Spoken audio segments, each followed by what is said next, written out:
Hi friends, ನಾನು ನಿಮಗೆ ಇವತ್ತು ಕ್ರೋಮ್ ಹಿಸ್ಟ್ರಿ ಸಂಪೂರ್ಣವಾಗಿ ಡಿಲೀಟ್ ಮಾಡುವುದು ಹೇಗೆ ಅಂತ ನಾನು ನಿಮಗೆ ಈ ವಿಡಿಯೋದಲ್ಲಿ ತೋರಿಸಿಕೊಡುತ್ತೇನೆ. ಅದಕ್ಕಿಂತ ಮೊದಲು ನಮ್ಮ ಕನ್ನಡ ಟೆಕ್ ಯೂಟ್ಯೂಬ್ ಚಾನಲನ್ನು ಹೊಸದಾಗಿ ನೋಡುತ್ತಿರೋರು ಪ್ಲೀಸ್ ಈಗಲೇ ಹೋಗಿ ಸಬ್ಸ್ಕ್ರೈಬ್ ಮಾಡಿಕೊಂಡು ನೋಡಿ ಫ್ರೆಂಡ್ಸ್.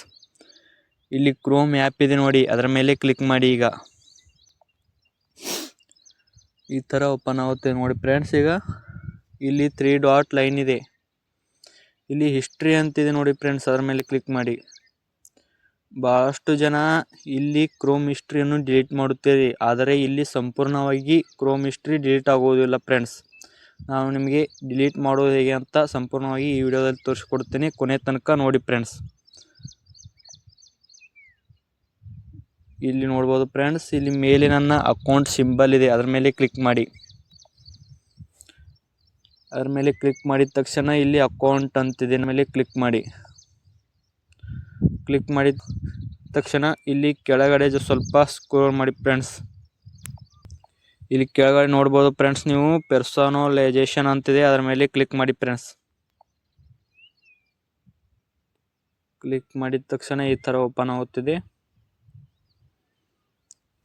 ಕೆಳಗಡೆ ಸ್ಕೋರ್ ಮಾಡಿ ಫ್ರೆಂಡ್ಸ್. ಈ ಥರ ಇಲ್ಲಿ manage all web and app activity ಅಂತಿದೆ ನೋಡಿ ಫ್ರೆಂಡ್ಸ್ ಕೆಳಗಡೆ, ಅದರ ಮೇಲೆ ಕ್ಲಿಕ್ ಮಾಡಿ.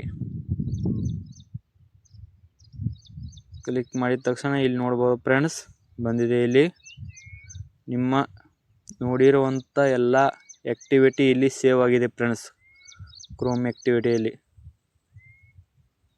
ಇದನ್ನು ಡಿಲೀಟ್ ಮಾಡೋದು ಹೇಗೆ ಅಂತ ನಾನು ನಿಮಗೆ ಈಗ ಸಂಪೂರ್ಣವಾಗಿ ತಿಳಿಸಿಕೊಡುತ್ತೇನೆ.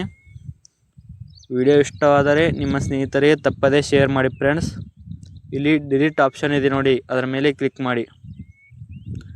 ಕ್ಲಿಕ್ ಮಾಡಿದ ತಕ್ಷಣ ಈ ಥರ ಓಪನ್ ಆಗಿದೆ ನೋಡಿ.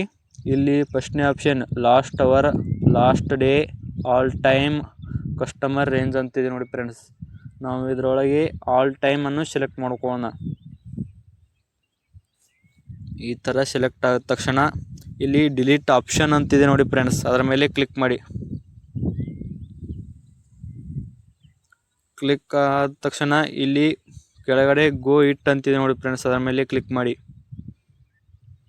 ಈಗ ನಿಮ್ಮ ಕ್ರೋಮ್ ಹಿಸ್ಟ್ರಿ ಸಂಪೂರ್ಣವಾಗಿ ಡಿಲೀಟ್ ಆಗಿದೆ ನೋಡಿ ಫ್ರೆಂಡ್ಸ್.